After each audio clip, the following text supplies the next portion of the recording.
Well, salutations, kindred spirits, greetings, and welcome back to my magic corner of the universe where I've just returned myself. Hey, after celebrating a week of R&R, celebrating a birthday with my lovely wife, Erin, we share the same birthday, so happy birthday, babe. And hey, we're happy to be back and back in the studio doing our duties, where today the duty will be to describe how I may have fooled you with the 3-card Monte. And I say these words, I'm thinking, well, maybe I didn't fool you. In fact, heck, maybe you don't even know what I'm talking about. So give me a chance to fool you. Let's take a look at my rendition of the Skinner Monte. Here it is.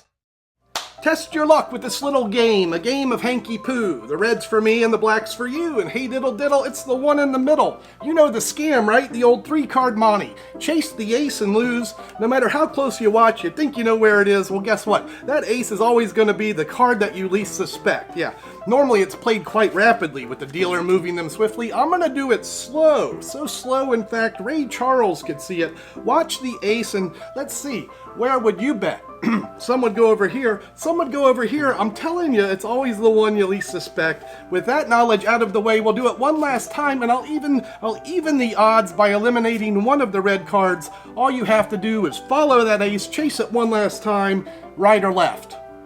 If you said left or you said right, well, you're just not listening. It's always the one you least suspect. That's the 3-card Monte, and hey, I hope you liked it.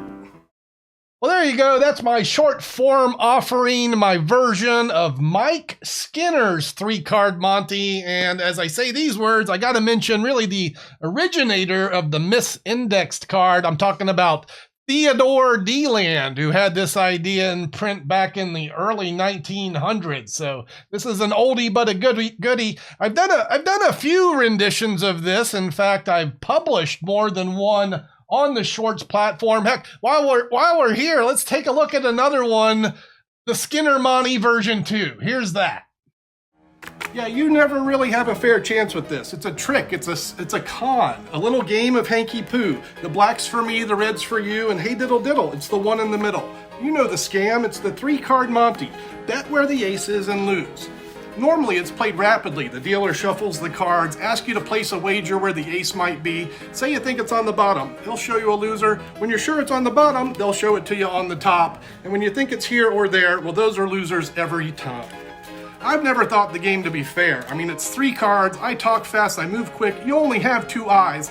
Well, even the odds by 50%, I'll eliminate one of the cards. All you have to do is watch the ace. And when you're sure where you think it is, I want to remind you of some kind words from an old friend. You never eat at a place called Mom's. Never play cards with a guy called Pops. And a sucker and his money, we're lucky to find each other in the first place.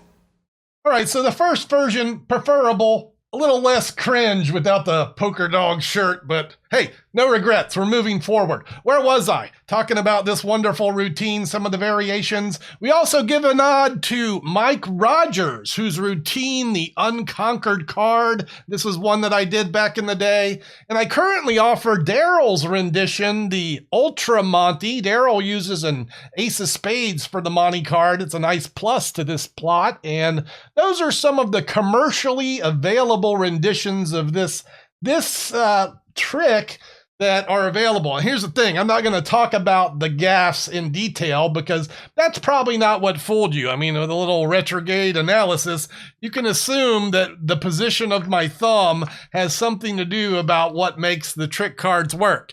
And if you can't figure that out, well, just go buy one. It'll be $10 well spent, as this is one of the best Montes of all time. Now, what I think fooled you is this. I think the opening of the effect where I had all 3 cards clearly laid out on the table, so there were no gaffes in play. And here, we'll take another look at the opening of that clip now. Test your luck with this little game, a game of hanky-poo. The red's for me and the black's for you, and hey diddle diddle, it's the one in the middle. So there you go. That's the sequence that may have fooled you. It happens in the first couple of seconds in the video, and the technique we're talking about today is propelled lapping. Propelled lapping. This is a technique I discovered today, originally published by Jerry Andrus back in the 1950s. I learned it from Rocker Bomber's writings. Y'all have heard me talk about Rocker Bomber before. Today I'm talking about Marlowe Without Tears. I'm talking about Card Finesse. These are the books that would have introduced me to this technique.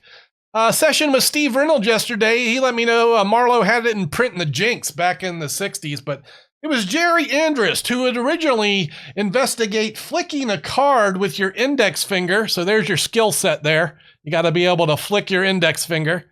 And flicking that card from what is a dealing grip and then into your lap.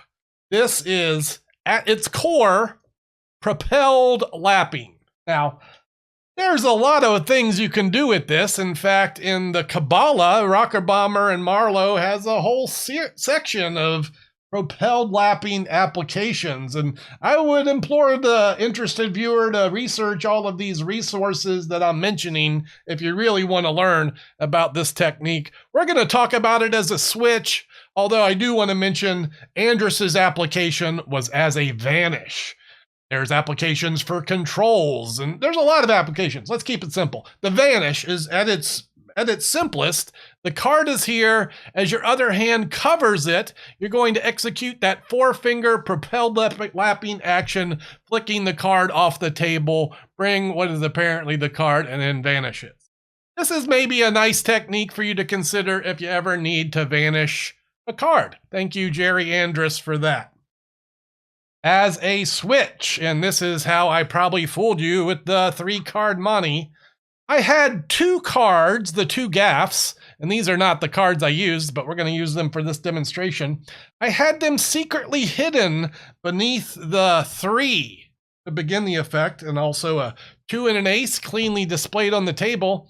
As I discuss this technique, I want to mention that this probably doesn't have a lot of real-world application, as you're not going to find a lot of time and space where you can place your cards carefully on the table before you perform them. So while I am teaching you something, it's an impractical application, but it has practical potential, and that's going to be your job to figure out what that is for you. But yeah, I digress. Onward. Here's the propelled lapping switch, and we start by picking up the regular 2 at the outer right and placing it into a dealing position in the left hand. Here we're ready for the propelled lapping.